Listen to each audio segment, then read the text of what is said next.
Hello guys, அனைவருக்கும் வணக்கம். இன்றைக்கி தான் நம்ம சேனலுக்கு ஃபஸ்ட் டைம் வரீங்கன்னா மறக்காமல் நம்ம சேனலை சப்ஸ்கிரைப் பண்ணி வச்சுட்டு பாருங்கள் காய்ஸ். வாங்க கதைக்குள்ளே போகலாம். அந்த பண்ணை வீட்டின் உட்புறத்தில் மங்கலான வெளிச்சத்தில் ரியாவின் அடியாட்கள் மது அருந்தி கொண்டிருக்கிறார்கள். அப்போது வெளியே ஒரு கார் மின்னல் வேகத்தில் வந்து பிரேக் அடிக்கும் சத்தம் கேட்கிறது. வாசலில் இருந்த ஒரு ரவுடி பதற்றமாக உள்ளே ஓடி வருகிறான். அண்ணே அண்ணே, அந்த ஆதித்யா வந்துட்டானே, வாசலில் வந்து நிற்கிறான். அவர்களின் தலைவன் கையில் இருந்த கிளாஸை மேஜை மேல் வைத்துவிட்டு திமிராக சிரிக்கிறான். அந்த பையன் வந்துட்டானா? வரட்டும். உடனே அந்த பொண்ணை தூக்கிட்டு போய் இன்னொரு ரூமில் போட்டுங்கடா. எவனும் வெளியே வராதபடி பார்த்துக்கோங்க. அவனை நான் பார்த்துக்கிறேன். வெளியே வானம் இருட்டி இடி மின்னலோடு மழை வெளுத்து வாங்க தொடங்குகிறது. ஆதித்யா தனது காரில் இருந்து கீழே இறங்குகிறான். அவனது கண்கள் கோபத்தில் சிவந்து மழையின் ஈரத்தோடு சேர்ந்து ஒரு காட்டு மிருகத்தைப் போல காட்சியளிக்கிறான். பண்ணை வீட்டின் பெரிய மரக்கதவை ஆக்ரோஷமாக உதைக்க அந்த கதவு நிலை குலைந்து கீழே விழுகிறது. ஆதித்யா ஒரு சூறாவளியைப் போல உள்ளே நுழைய அங்கே இருந்த ஒரு ரவுடி அவனை தடுத்து நிறுத்த வருகிறான். ஏய், யாருடா நீ? எதுக்குடா இங்கே வந்த? மரியாதையாக ஓடி போயிரு என்று கூற ஆதித்யா அவனை ஒரு தீப்பார்வை பார்க்கிறான். அவனது குரல் இடி முழக்கத்தைப் போல ஒலிக்கிறது. எங்கடா அந்த பொண்ணு? மரியாதையாக சொல்லு, இல்லைனா இங்கே எவனும் உயிரோடு இருக்க மாட்டீங்க. அதை கேட்ட ரவுடியோ கேலியாக சிரித்து கொண்டே, எந்த பொண்ணுடா? இங்கே நிறைய பொண்ணுங்க இருக்காங்க, உனக்கு எது வேணும்?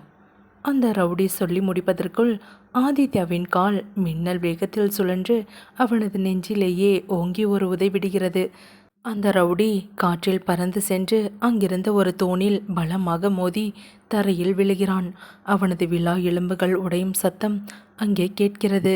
இதை பார்த்த மற்ற ரவுடிகள் ஆளாளுக்கு ஒரு கட்டையையும் கத்தியையும் எடுத்துக்கொண்டு ஆதித்யாவை சூழ்ந்து கொள்ள ஆதித்யா எதற்கும் அஞ்சாமல் நடுவில் நிற்கிறான்.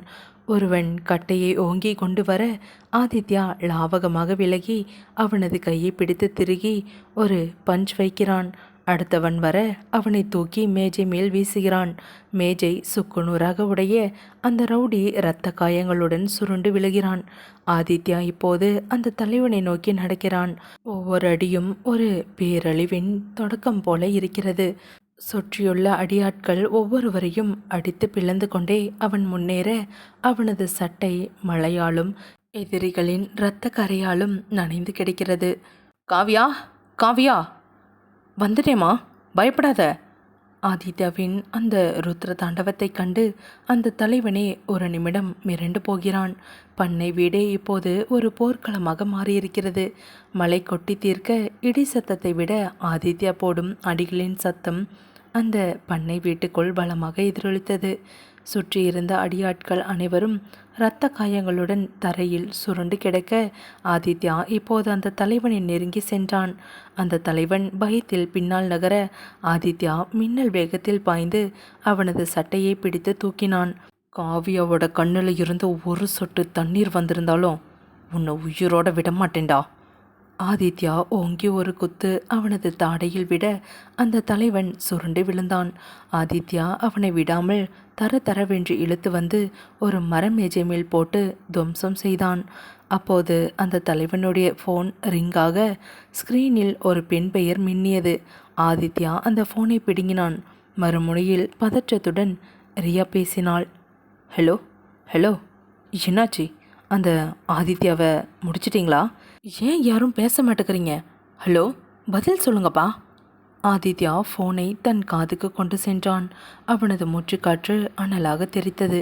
ரியா என்ன சொல்கிறாள் என்பதை கூட கேட்க விரும்பாமல் ஒரு ஆக்ரோஷமான கெட்ட வார்த்தையை மட்டும் உதிர்த்தான். உன்னை தேடி தாண்டி வந்துட்டுருக்கேன்.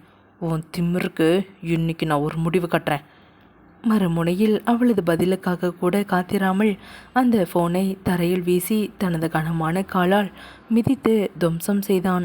அந்த ஃபோன் சுக்குநூறாக உடைய ஆதித்யாவின் வேகம் இன்னும் அதிகரித்தது. ஆதித்யா இப்போது காவியா அடைக்கப்பட்டிருக்கும் அந்த ரூம் கதவை நோக்கி சென்றான். ஒரு பெரிய மரக்கட்டையை எடுத்து அந்த கதவை ஓங்கி பல முறை உதைக்க கதவு உடைந்து சுக்கு நூறாகியது. உள்ளே ஒரு மூலையில் பயந்து போய் உட்கார்ந்து அழுது கொண்டிருந்த காவியா ஆதித்யாவை பார்த்ததும் ஓடி வந்து அவனை கட்டி கொண்டாள். மாமா, என்னை காப்பாத்துங்க மாமா, எனக்கு ரொம்ப பயமாக இருக்கு மாமா. ஆதித்யா அவளுடைய தலையை மென்மையாக வருடி அவளை தன் தோளோடு சேர்த்து அணைத்து கொண்டான். அவனது கண்களில் இருந்த கோபம் இப்போது அவளை பார்த்ததும் ஒரு பெரிய பாசமாக மாறியது. பயப்படாத காவியா, ஓ மாமா வந்துட்டேன்ல. உனக்கு ஏதாவது அடிபட்டுருச்சாமா? உடம்புல ஏதாவது வலிக்குதா? சொல்லுடா, இப்போவே நம்ம ஹாஸ்பிட்டல் போகலாமா? கண்ணீரை துடைத்து கொண்டே, இல்லை மாமா, எனக்கு எதுவும் அடிபடலை. ஆனால் எனக்கு பயமாக இருக்குது. எனக்கு இப்போவே எங்கள் அக்கா வேணும். அக்கா கிட்ட போகணும் மாமா. காவியா அழுது கொண்டே மதியை பார்க்க வேண்டும் என்று ஒற்றை காலில் நிற்க ஆதித்யாவின் முகம் ஒரு கணம் இறுகியது. அவனது மனதில் இப்போது ஒரு பெரிய திட்டம் ஓடியது. அழாதடா செல்லம், அக்கா கிட்ட கண்டிப்பாக போகலாம். ஆனால் அதுக்கு முன்னாடி ஒரு சின்ன வேலை பாக்கி இருக்குது. அதை மட்டும் முடிச்சுட்டு நம்ம நேராக அக்கா கிட்டே போகலாம், சரியா? ஆதித்யா காவியாவை கையோடு அழைத்து கொண்டு அந்த பண்ணை வீட்டை விட்டு வெளியே வந்தான். மழையில் நனைந்தபடி அவளை தனது காரின் முன் சீட்டில் அமர வைத்து பத்திரமாக சீட் பெல்ட் போட்டான். காரை ஸ்டார்ட் செய்த ஆதித்யாவின் கண்கள் இப்போது முன்பை விட உக்கிரமாக மின்னியது. கார் மருத்துவமனைக்கு செல்லும் சாலையில் திரும்புவதற்கு பதிலாக நகரின் மையப்பகுதியில் இருக்கும் ரியாவின் பங்களாவை நோக்கி திரும்பியது. மழை இன்னும் வழுக்க ஆதித்யா காரை 120 கிலோமீட்டர் வேகத்தில் பறக்கவிட்டான். காவ்யா பயத்தில் அவனது கையை இறுக பற்றி கொள்ள ஆதித்யா அவளுக்கு ஒரு ஆறுதலான புன்னகையை மட்டும் வீசினான். ஆனால் அவனது மனதிற்குள் ரியாவிற்கு செய்ய வேண்டிய அந்த இறுதி சடங்கு திட்டம் தயாராகி கொண்டிருந்தது. என் குடும்பத்தையும் நான் நேசிக்கிறவங்களையும் தொட்டதுக்கு நீ கொடுக்க போகிற விலை ரொம்ப பெருசு ரியா. இன்னைக்கு உன் சாம்ராஜ்யமே அழிய போகுது. மின்னல் வெட்ட இடி முழங்க ஆதித்யாவின் கார் ரியாவின் வீட்டை நோக்கி ஒரு வேட்டைக்காரனைப் போல முன்னேறி சென்றது. பண்ணை வீட்டில் ஆதித்யாவிடமிருந்து வந்த அந்த ஒரு ஃபோன் கால் ரியாவின் இரத்தத்தை உறைய வைத்திருந்தது. ஆதித்யா சொன்ன அந்த வார்த்தைகள் அவளது காதுகளில் மரண ஓலமாய் ஒலித்து கொண்டிருக்க, இல்லை, அவன் அவன் இங்கே கண்டிப்பாக வருவான். அவன் வர்றதுக்கு முன்னாடி நான் இங்கிருந்து தப்பிச்சே ஆகணும். அந்த ஆதித்யவர்மன் இப்போ ஒரு மனுஷனா இல்லை, மிருகமாக மாறியிருப்பான். ரியா அவசரமாக தனது பெட்டிகளை எடுத்து துணிகளையும் பணத்தையும் அள்ளி போட்டு தயார் செய்தாள். அவளது கைகள் நடுக்கத்தில் நடுங்கின. எப்படியாவது ஊரை விட்டு ஓடிவிட வேண்டும் என்கிற ஒரே எண்ணம் மட்டுமே அவளிடம் இருந்தது. ரியா தனது பேக்குகளை தூக்கி கொண்டு மாடிப்படியில் இருந்து தட்டு தடுமாறி கீழே இறங்கி வந்தாள். கீழே அவளது அப்பாவும் அம்மாவும் ஹாலில் அமர்ந்து ஏதோ பேசி கொண்டிருக்க ரியா ஓடி வருவதை பார்த்து அதிர்ச்சி அடைந்தனர். ரியா, என்னாச்சு? எதுக்கு இப்படி பதறி போய் பேக்கை தூக்கிட்டு வர? எங்கே போகிற இப்போ என்று ரியாவின் அப்பா கேட்க, ரியா அவர்களுக்கு பதில் சொல்லக்கூட நேரமில்லாமல் வாசலை நோக்கி நகர, சரியாக அதே வினாடி வீட்டின் போர்ட்டிகோவில் ஒரு கார் பயங்கரமான வேகத்தில் வந்து டயர்கள் அலற பிரேக் அடித்து நின்றது. காரின் கதவை திறந்து கொண்டு ஆதித்யா கீழே இறங்கினான். அவனது கண்கள் சிவந்து முகம் முழுக்க மழையும் கோபமும் கலந்து ஒரு ருத்ர தாண்டவத்திற்கு தயாராக இருந்தான். கார் கதவை ஓங்கி மூடியவன் நேராக ரியாவின் வீட்டு வாசலை நோக்கி நடந்தான். ரியா வாசலை நெருங்கிய அந்த நொடி கதவு பலமாக திறக்கப்பட ஆதித்யா ஒரு சூறாவளியைப் போல உள்ளே நுழைந்தான். ரியாவை கண்டதும் அவனது கண்கள் இன்னும் உக்கிரமாக மின்னியது. குரலில் ஒருவித குரூரத்துடன், எங்கே கிளம்பிட்ட ரியா? நான் வருவேன்னு தெரிஞ்சு தான் இப்படி பேக்கை தூக்கிட்டு ஓடுறியா?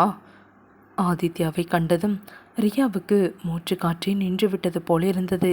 கையில் இருந்த பேக் நழுவி தரையில் விழுந்தது. அவளது அப்பாவும் அம்மாவும் அப்படியே சிலையாக உறைந்து போய் நின்றார்கள். ஆதித்யா, நீ எதுக்கு இங்கே வந்திருக்க? என் பொண்ணு மேலே எதுக்கு இப்படி கத்துற? ஆதித்யா ரியாவின் அப்பாவை பார்த்து ஒரு ஏளனமான பார்வை பார்த்தான். உங்கள் பொண்ணு பண்ணின வேலையெல்லாம் உங்களுக்கு தெரியாதா?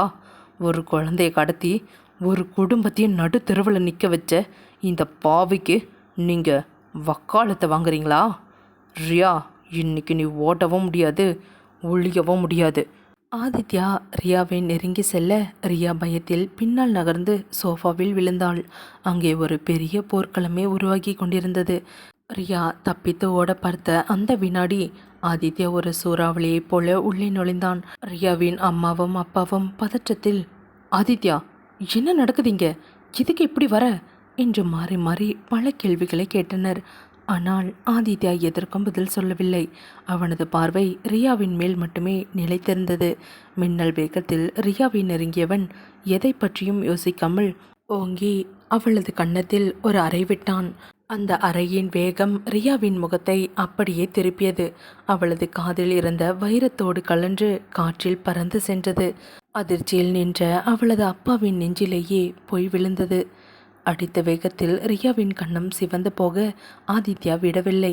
அவளது கழுத்தை ஒரு கையால் இறுக்கி பிடித்தவன் அப்படியே பின்னால் இருந்த சுவரோடு சேர்த்து அவளை அழுத்தினான். ரியாவின் மூச்சுக்காற்று தடுமாற ஆதித்யா தனது பற்களை நரநரவென்று கடித்தான். ஏண்டி, எவ்வளவு திமிரு இருந்தா என் மதியோட குடும்பத்தை மேலேயே கைய வச்சிருப்ப? அந்த பிஞ்சு பொண்ணை கடத்திட்டு வந்து என் முன்னாடியே ஜம்பம் காட்டுறியா? உனக்கு எவ்வளவு தைரியம்? சொல்லி முடித்த அடுத்த வினாடி மீண்டும் ஒரு முறை ஓங்கி அவளது மறு கன்னத்திலும் அறைந்தான். அந்த அறையில் ஆதித்யாவின் 5 விரல் தடம் ரியாவின் கன்னத்தில் அப்படியே பதிந்தது. இதை பார்த்த ரியாவின் அம்மா நிர்மலா அலறிக்கொண்டே ஓடி வந்து ஆதித்யாவின் கால்களை பிடித்து கொண்டாள். ஆதித்யா, ப்ளீஸ்ப்பா, என் பொண்ணை விட்டுரு. அவ தெரியாமல் பண்ணிட்டா. அவளை கொன்னுடாதப்பா, அவளை விட்டுரு. அவர் ஆதித்யாவின் கால்களை பிடித்து கொண்டு அழுத அந்த பரிதாபமான காட்சியை கண்டும் ஆதித்யாவின் கோபம் குறையவில்லை. ஆனால் அங்கே ஒரு விசித்திரமான சிரிப்பு சத்தம் கேட்டது. கன்னம் வீங்கி வாய் ஓரத்தில் ரத்தம் வழிந்த நிலையிலும் ரியா பைத்தியக்காரியைப் போல சிரித்தாள். மா, நீ எதுக்குமா அவரோட காலில் விழுந்து அழுகிற? எந்திரிமா. ஆதித்யா வேற யாரும் இல்லை, என்னோட வருங்கால புருஷன். அவர் என்னை அடிக்கட்டுமா? பரவாயில்ல, அப்படியாவது அவரோட கை என் மேலே படுதே, அதுவே எனக்கு சந்தோஷந்தான். ரியாவின் அந்த பேச்சை கேட்டு ஆதித்யா அருவருப்புடன் அவளது கழுத்தை விட்டான். அவளது கண்கள் காதலில் இல்லை, ஒரு வெறித்தனமான பைத்தியக்காரத்தனத்தில் மின்னியது. நிர்மலா தன் மகளின் பேச்சை கேட்டு அதிர்ச்சியில் உறைந்து நிற்க ஆதித்யா தனது கையை உதறிக்கொண்டு ரியாவை ஒரு அருவருப்பான பார்வை பார்த்தான். நீங்கள் அடித்தாலும் பரவாயில்ல, அப்பயாவது உங்கள் கை என் மேலே படுதே என்று சொன்ன அந்த வினாடி ஆதித்யாவுக்கு ரத்தம் கொதித்தது. அவளை தொட்ட கையை அருவருப்போடு பார்த்தவன் தன் சட்டையிலேயே அதை தேய்த்து கொண்டான். இதையெல்லாம் கேட்ட ஆதித்யாவோ குரலில் ஒருவித குரூரமான அமைதியுடன், அவனா நீ என் பொண்டாட்டின்னு சொல்லிட்டு இருக்கல்ல, இப்போ கேட்டுக்கோ, நல்லா காதை திறந்து வச்சு கேட்டுக்கோ. மதிவதனி, மிஸ் மதிவதனி தான் என்னோட வருங்கால பொண்டாட்டி. அவன் மட்டும்தான் என் வாழ்க்கையில் வருவா. உன்னை மாதிரி ஒரு அழுக்க என் நிழல் கூட தொடாது. இதை சொன்னதும் ரியா அப்படியே பைத்தியம் மாதிரி மாறினாள். தலைவெறி கோலமாக ஓடி வந்து ஆதித்யா பக்கத்தில் நின்றாள். இல்லை இல்லை ஆதி, அப்படியெல்லாம் இல்லை. நீ தான் என்னோட ஹஸ்பண்ட். நீ மட்டும்தான், நீ எனக்கு மட்டும்தான் சொந்தம். நீ எனக்கு மட்டும்தான். ரியா அலறுவதை கேட்டு ஆதித்யா ஒரு குரூரமான சிரிப்பை உதிர்த்தான். அவளை பார்த்து ஏளனமாக சிரித்தவன் இன்னும் 2 அடி அவளை நெருங்கி சென்றான். அவனது கண்கள் வேட்டையாடும் மிருகத்தைப் போல மின்னின. இப்போ கேட்டுக்கோ, கூடிய சீக்கிரமே மிஸ் மதிவதனி என் பொண்டாட்டியாக போகிறா. அவ மட்டும்தான் என் பொண்டாட்டி. சீக்கிரமே எங்கள் கல்யாணத்துக்கு உங்களை இன்வைட் பண்ணுறேன். குடும்பத்தோடு வந்து கல்யாணத்தை பார்த்துட்டு நல்லா சாப்பிட்டுட்டு போங்க. ஆதித்யா இதை சொன்னதும் நிர்மலாவும் ரியாவின் அப்பாவும் அதிர்ச்சியில் அப்படியே சிலையாக உறைந்து போனார்கள். தங்கள் மகள் இவ்வளவு தூரம் சிதைந்து போவாள் என்று அவர்கள் எதிர்பார்க்கவில்லை. ஆதித்யா சொன்ன வார்த்தைகள் ரியாவின் இதயத்தில் ஈட்டியாக பாய்ந்தன. அவளால் உண்மையை ஜீரணிக்க முடியவில்லை. இல்லை இல்லை ஆதி, இது நடக்கக்கூடாது. ஆதி என்னோட லவர். உன்னை யாருக்கும் நான் விட்டு கொடுக்க மாட்டேன். No no. என்று வெறி பிடித்தவள் போல கத்தினாள். ஆனால் ஆதித்யா அவளை ஒரு புழுவை போல பார்த்துவிட்டு யாருக்காகவும் திரும்பி கூட பார்க்காமல் விறுவிறுவென சென்றான். ஒரு மூலையில் பயந்து நின்ற காவியாவை தூக்கி கொண்டு அந்த பங்களாவை விட்டு வெளியேறினான். ரியா அப்படியே தரையில் மண்டியிட்டு தன் கனவுகள் சிதைந்து போனதை எண்ணி ஓவென்று கதறி அழுதாள். அவளது அத்தனை திட்டங்களும் கர்வமும் ஆதித்யாவின் ஒற்றை வார்த்தையில் மண்ணோடு மண்ணானது. ஆதித்யா காவியாவை தூக்கி கொண்டு வராண்டாவிற்குள் நுழைய தூரத்தில் ஒரு ஜடம் போல அமர்ந்திருந்த மதி தன் தங்கையை பார்த்ததும் அலறிக்கொண்டு ஓடி வந்தாள். ஆதித்யாவின் கையில் இருந்த காவியாவை பிடுங்குவது போல வாங்கி கட்டி அணைத்து கொண்டாள். காவியா, என் செல்லம், வந்துட்டியாடா? எங்கடா போயிருந்த? அந்த பாவிங்க உன்னை ஏதாவது அடிச்சாங்களா? எங்கேயாவது வலிக்குதாடா? மதியின் கைகள் காவியாவின் முகம், கை, கால்களை தடவி துடித்தன. காவியா அழுது கொண்டே மதியை கட்டிக்கொள்ள மதியின் கண்கள் ஆதித்யாவை ஒரு கணம் பார்த்தன. அந்த பார்வையில் நன்றி இல்லை, ஒரு ரணப்பட்ட வேதனை மட்டுமே இருந்தது. ஆதித்யாவை வெறுத்து பார்த்தபடியே மதி, மன்னிச்சிருடா காவியா, இதுக்கெல்லாம் நான் தான் காரணம். நான் மட்டும் என் மனசை கட்டுப்படுத்தி வச்சிருந்தேனா இன்னைக்கு உங்களுக்கு இப்படி ஒரு நிலைமை வந்திருக்காதுமா. அப்போது மதியின் அம்மா தலையில் கட்டோடு மெதுவாக வெளியே வர காவியா ஓடிப்போய் அவரை அணைத்து கொண்டாள். அந்த தாய் மகள் பாச போராட்டத்தை கண்டு அங்கிருந்த அனைவர் கண்களும் கலங்கின. சஞ்சயும் அஜயும் காவியாவின் கையில் இருந்த சிறிய காயத்தை பார்த்து அவளை உடனே முதலுதவிக்காக டாக்டரிடம் அழைத்து சென்றனர். அனைவரும் சென்ற பிறகு அங்கே ஆதித்யாவும் மதியும் மட்டுமே நின்றனர். ஆதித்யா மெல்ல மதியின் அருகில் சென்று அவளது நடுங்கும் கைகளை பிடிக்க முயன்றான். மதி அவன் கையை நீட்டிய அடுத்த நொடி மதி ஒரு படி பின்னால் விலகி சென்றாள். அவனது தீண்டலை ஒரு நெருப்பை போல தவிர்த்தாள். மதி, சாரிடா. ரியா இவ்வளவு கேவலமான ஒரு விஷயத்த பண்ணுவான்னு நான் கொஞ்சம் கூட எதிர்பார்க்கல. என்ன மன்னிச்சிரு மதி. போதும் ஆதி, போதும். என்கிட்ட எதையும் பேசாதீங்க. உங்கள் மன்னிப்பு என் அப்பாவோட உயிரை திரும்ப கொண்டு வருமா? ரியா என் மேலே பழி போட்டு பார்த்தப்பவே அவள் யாருன்னு உங்களுக்கு தெரியும். அப்படி இருந்தோம் அவளை மறுபடியும் வேலைக்கு சேர்த்துருக்கீங்க. போதாதுன்னு பார்ட்டிக்கும் இன்வைட் பண்ணீங்க.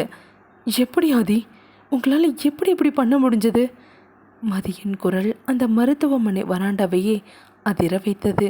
அவளது ஆக்ரோஷமான கத்தலை கேட்டு அஜய், சஞ்சய் மற்றும் மதியின் அம்மா பதற்றத்தோடு ஓடி வந்தனர். உங்களால் மட்டும்தான் என் குடும்பத்துக்கு இன்னைக்கு இப்படி ஒரு நிலைமை. உங்கள் காதலும் அந்தஸ்தும் எனக்கு ஒரு சாபமாக வந்து முடிஞ்சிருக்கு. என் வாழ்க்கையில் இனிமே உங்களுக்கு எந்த இடமும் இல்லை ஆதி. மரியாதையாக இங்கிருந்து போயிடுங்க. இதோட இந்த எபிசோட் முடியுது. நெக்ஸ்ட் எபிசோடில் என்ன நடக்க போகுதுன்னு பார்க்கலாம். மறக்காம நம்ம சேனலை சப்ஸ்கிரைப் பண்ணி வச்சுட்டு பாருங்கள் கைஸ்.